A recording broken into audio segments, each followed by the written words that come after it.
Hi everybody, my name is William Davis. I am the owner of A.P.C Photography. Welcome to my channel. Subscribe, like, do all that fun stuff here. If you're on LinkedIn, thank you for watching. I appreciate you. I love all y'all out there on LinkedIn in the business world. If you are looking for the best solution at roughly $1,000 for the camera body, and if you wanted to do a full production setup for less than $2,200, $2,300, that's a powerhouse. I was surprised when I figured this out because I was looking for a camera for my son and also looking at B and C cameras for my team. And I found this camera by accident. And maybe I'm just the only dummy out here, but I'm super excited about what this can actually do for your team. So essentially what this is a long forum video. And if you wish to watch it, watch it. I'd rather you put some earbuds on and listen to it. I'm going to be going into some great details on how you can make a great production camera for less than $2,200 that can match up all the way up to an FX9, which sounds ridiculous, but thank you, Sony. You did it again. We're talking about the E10 to the ZV because Sony sucks at the names of their cameras. So let's talk about some of the cool features on this, what is going on right now, and why Sony just kind of is the company to buy if you're going to do a production company and escalate all the way up to FX9s, Baranos, and you want a B, C, or D camera, and you're like, I only want to put like a couple $1,000s into this. I've got a new camera person, or I got someone who's school, who's learning to do media, or this is a live stream one I'm going to be using for breakout rooms, just kind of like the whole mix. This camera does the job. Now, granted, overheating problems, easy solution to it. I'll show it to you right now so we can get past this normal statement, and then we'll continue on with the video. So let me share a screen here real quick. Show you the solution. You'll never overheat. I've used this with my A7 IVs. It works. This cooling fan attached to it, once the camera heats up, go 3, 4, 5 hours straight. If you're doing live streaming and everything else, boom, doesn't overheat. If you're doing a production for the day, boom, doesn't overheat. You can build a rig where you've got like your V-mount battery and all the rest of it, do an extra USB-C to it, boom, won't overheat. All right, we are done with that discussion because that's usually the one thing I hear is the Sony's overheat. They're not gonna overheat now. That's even at 4K 60 all eye. We done now? Cool, great. We're done with that particular thing. Now let's get on to the real cool stuff. When we're talking about the ZVE10, whatever the heck that camera's called, I hate their naming conventions. This thing is just a powerhouse. If you are a production team and you are looking to add some extra cameras on for live streaming and you're trying to like build up a live streaming setup, let's just say you've budgeted $2,200 per camera, which is a pretty normal budget per camera, and you want to maximize the most potential out of everything you do.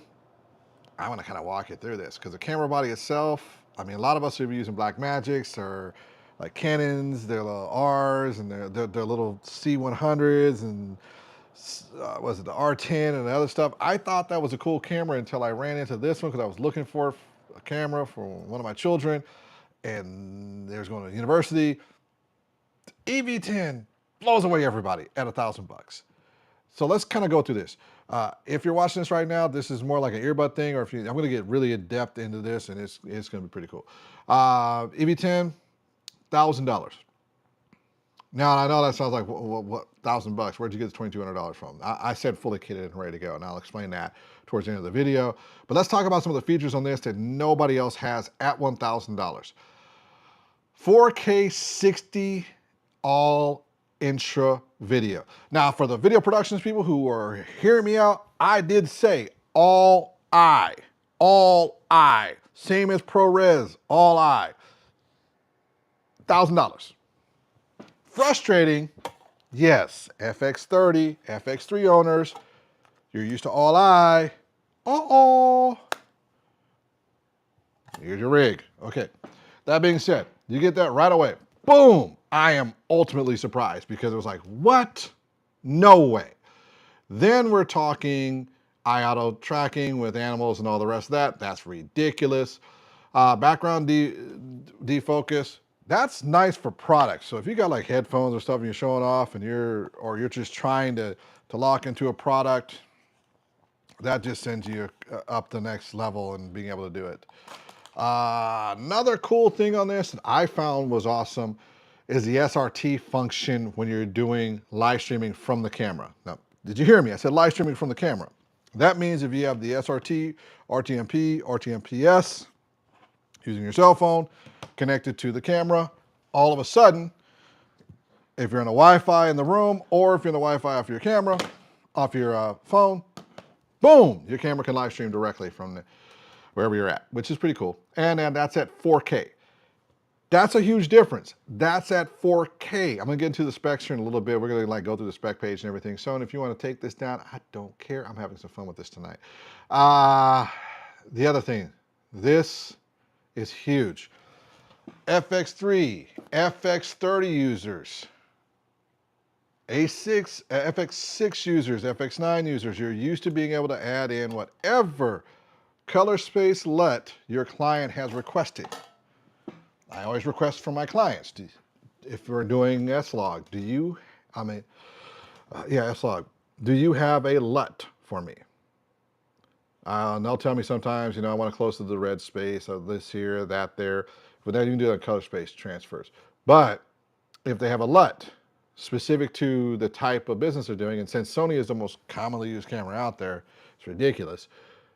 You can get the LUT from them and then throw it onto the camera and then you'll get your shots and they'll match up later. Makes colorist's job a lot easier, and that's kind of new, being able to do that. So this does have S-Log 3, S-Log 2, and S-Cinetone, which means it does have like 13, 14 stops of resolution, which is insane. The other part that's really nice too is if you happen to be someone who's used to transferring media, these files get large, you don't have to pull out the chip, the SD card, the Type A card from your camera to get the data onto your computer or to your hard drives, because that's a USB-C 3.2. Nobody else I have seen in their specs have that. Nothing at $1,000 from Canon or anyone else has that with that speed at $1,000. Might be at $1,200, $1,400, $1,500, but not at $1,000. That's huge. Who cares about this? You get a free cup, unlock it, whatever. This is kind of key too. 4K 60, 422 10-bit. Now, if you've been around productions a long time, you understand the new trend with slow-mo video is phenomenal. I got to tell y'all, it's cool. But if you record it in slow-mo, you lose out on some of the features of having the regular speed, ramping, and control. 422 All-I gives you that, which is pretty dang awesome. And that's one thing I happen to like. Now, does Sony still have the S&Q? Yes, it still does. And if you want to use the S&Q, please feel free to.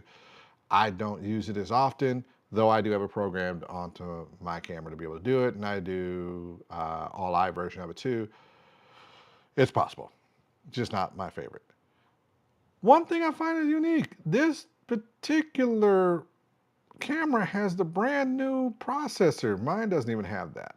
The FX30 does not have that, which kind of sucks. You do have mood expression, which is kind of nice with S-Cinetone. You can enhance it with mood and tone expressions, which is pretty nice. The autofocus on this is phenomenal. Now, what a lot of people don't know is you have touch focus while you're in manual mode, is depending on the lens. And that is super nice, and you can control the racking of that too, because you can change the speeds and everything. So you just tap, tap, and that just focuses back and forth. I find that to be phenomenal. For a B, C, or D camera, that is great. Or for an additional camera to have for live streaming or other features, that is great. The other thing that's really, really nice on this, I mean, everyone's going to talk about skin tone can be one way or another, but being able to shoot in S-Log, let's get over here just one second. No, I'm gonna bypass the S-Log and I'm gonna talk about this right here. Enhanced audio through the MI shoe. A lot of people don't care about this because you're new in production or you're a smaller production company. If you want to have extremely good audio, no, don't get me wrong, small production companies are great. It's just not something that you're dealing with because you're working so much on the video, the editing. It's easier for you to just use an external audio recorder or bring someone in and capture the audio. Sometimes budget does not allow you to do that at the rate you want to do, or you really can't pay the audio guy that you want to, or you're just in a scenario where you just got to do what you got to do as a small production company and starting up. Or on the other side of it, if you're a bigger production company and you've got your nicer $8,000, $2,000, $4,000 audio gear sitting over in one side of this, and you still need to be able to pick up some interviews and some other stuff, and you want it in 24-bit audio and you want it really good, you can do that with the Sony through the K3M. It's only like 500 bucks, and all of a sudden you've got that great audio. That went from one camera to the other. Or if you're a bigger production team and you happen to have the Sony lavaliers that plug into the MI shoes, you can plug it in there and go 24-bit audio. Or if you happen to be a DJI user, I'm using Rode, but if you're a DJI user, they have an interface that gives you 24-bit audio. That is pretty cool through the MI shoe. Now let's talk about this here. This is where escalation comes in. So being able to utilize your product and go all the way up.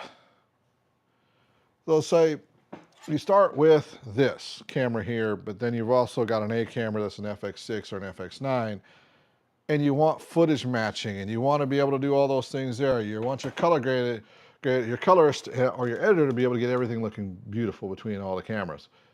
Having this all-eye with S-Log3 gives them way more data, gives you more flexibility with your S-Log, and because you can throw the LUT on that every camera's using, you can see it on the monitor here, you can see it in your monitor if you add an external monitor to it. It's absolutely, in every way, shape, and form, magnificent. And Sony did a really great job on that, because having that capability of having all-eye with the S-Log, beautiful.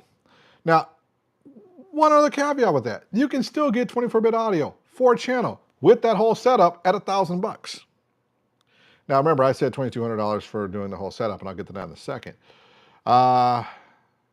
Supports video, vertical. Let's be frank, everybody's got to support vertical video because we're all going to be doing vertical video too. There are clients who really, really want vertical video. You have to be able to do it. This has it. Beyond that, customizable and all the rest of this, that's great. If you are still here in the video, which is pretty cool, I'm going to talk to you about what it takes to really rig this out. You're going to need a monitor.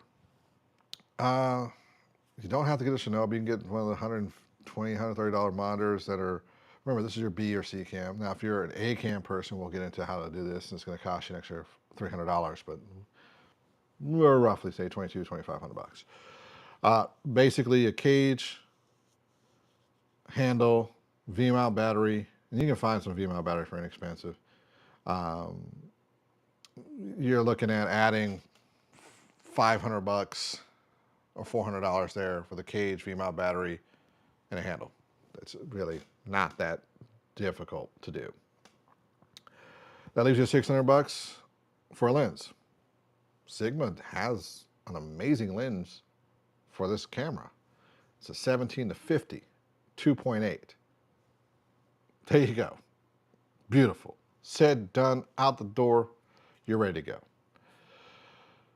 Then it comes down to, what do we do next? We've got a monitor, we've got a cage, we might need a microphone. Remember, I said there's some flexibility in the pricing here, $2,200. $100, you can find a wireless mic system, or you can find a wired shotgun microphone. Then it comes down to tripod. Got a couple options here. Depending on how you picked up all your accessories and monitor or whatever it is you picked up. If you got a $100 monitor, you're about roughly $200 left over, $150 over. You can find fluid head tripods that are made by Sure or Benro or somebody else that are nice, that will do the job. And now you have a fluid head tripod where you can go left, right, control the speeds of everything and lock in the camera. It's actually a pretty nice way to go. And you can get a 5-foot tall one or a 6-foot tall one in that range there.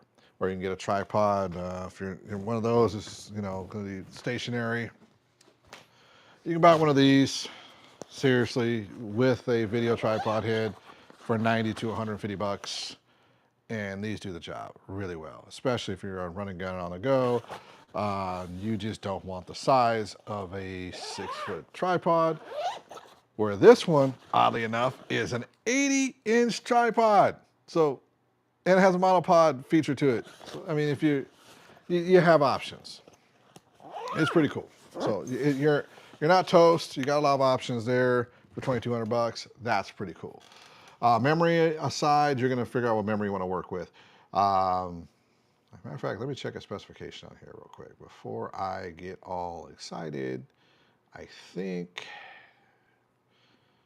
the memory used on this one is, see more. Yes, I'm looking over the screen. I did not check which memory was on here. Please forgive me. I get so excited about this stuff. I know the EV10 one was SD card. I just got one of those and sent it off to a family member. But what is the memory card for this one? Recording format, recording format, recording format. Does it tell me what it wants for? It should, but it doesn't. Let me check and see what this takes.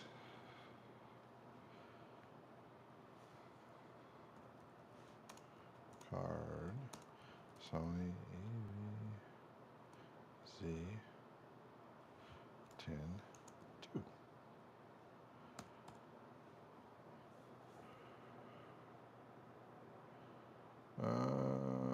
Let's see.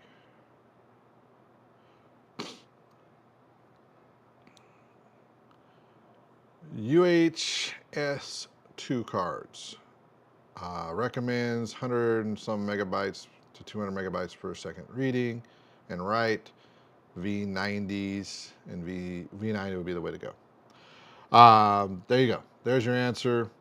But overall, best camera you can do, 2,200, 2,500. If you want to go 2,500 bucks, fully built out, that's with a nice 2.8 camera lens, variable ND filters, nice monitor, cage, and everything else. That's the camera to go with. Any questions and anything like that, comment. I will answer my comments and help you figure out the cameras. But this is basically for productions people. Enjoy. Bye.